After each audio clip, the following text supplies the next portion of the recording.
Welcome to Munich, the city of beer, BMW, and breathtaking prices. Yes, it's rich, clean, and safe, but choosing the right neighborhood can make or break your experience here.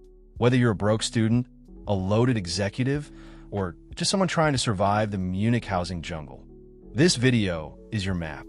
Let's not sugarcoat it. Some parts of Munich are absolutely meh, while others are practically reserved for CEOs, diplomats, and movie stars. So here's the real talk from Tier 5, the least desirable, all the way up to Tier 1, the god-tier neighborhoods where even the air smells like money.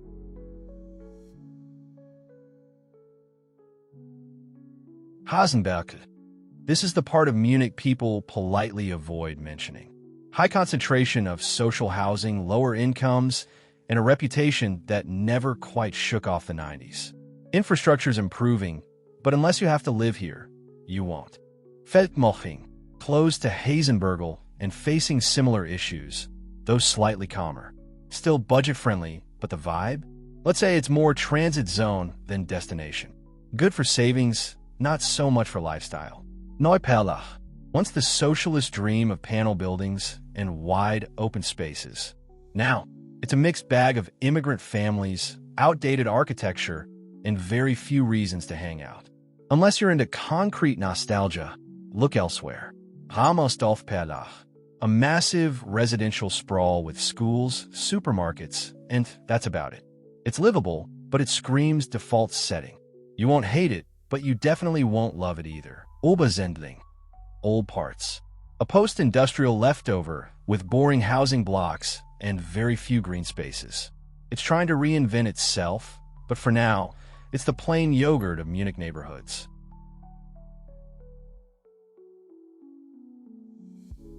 Mosach, a classic middle-of-the-road spot.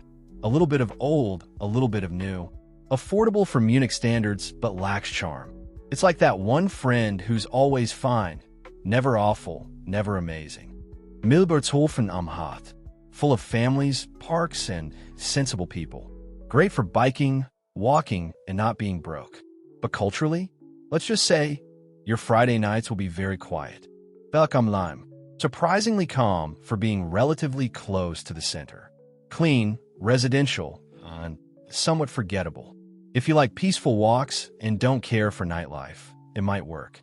Trudering, the Frankenstein's monster of neighborhoods. Part luxury, part prefab nightmare. You never really know what to expect until you walk the street. Bonus, close to Mess München if trade shows are your thing.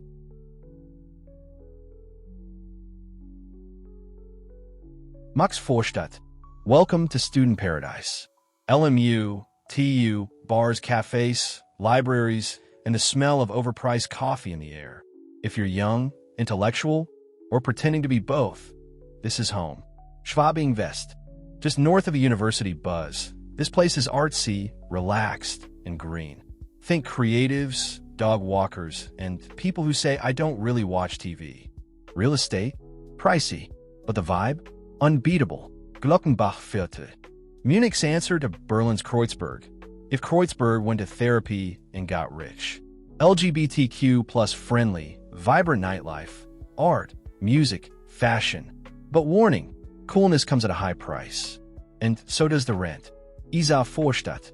Next door to Glockenbach. Same trendy DNA, a little more grown-up, a little more expensive. If you like Aperol with your vegan burger, this is your district. Heidhausen, charming old buildings, stylish cafes, and that we brunch here energy. It's where young professionals grow up and get serious without getting boring.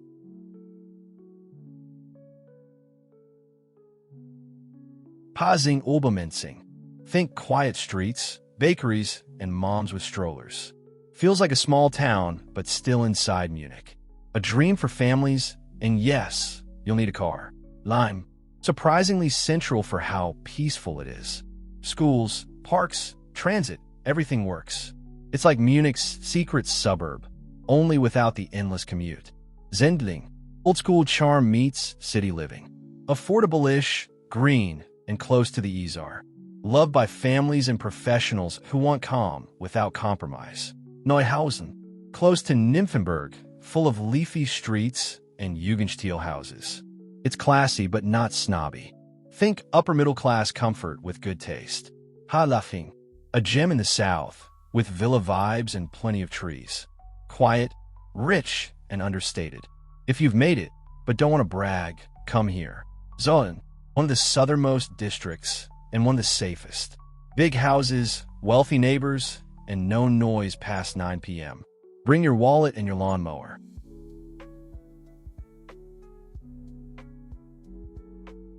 Altstadtlächle. This is old Munich. Royal buildings, luxury boutiques, tourists, and insane rent. It's beautiful, central, historic, and about as affordable as a private jet. If you can live here, congratulations, you've won. Bogenhausen, Herzogpark. This isn't a neighborhood, it's an address. Embassies, art collectors, and real estate that could fund a small nation. Quiet, polished, and ultra-exclusive. Nymphenburg. Palace views, tree-lined boulevards, and houses with real history. It's old money elegance, refined, secure, and stunning. Also, probably the highest stroller-to-car ratio in Munich. Schwabing, the original Bohemian district, now gentrified into gold. Cultural icons, galleries, rich old people who still wear scarves indoors. Classic, cultured, and very, very expensive. Grünwald. This is where the film producers, politicians, and footballers live.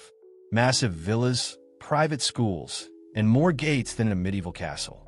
If Altstadt is the crown, Grunwald is the fortress.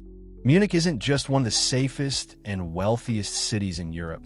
It's also one of the most complex. Behind the polished postcard image lies a patchwork of wildly different neighborhoods.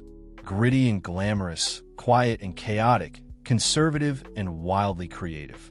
It's a city where beer gardens sit next to biotech labs, and Baroque palaces shadow modernist high-rises. Whether you're here to climb the corporate ladder, start a family, or just find yourself over a pretzel and a pint, Munich has a place for you. The real challenge? Knowing where to look.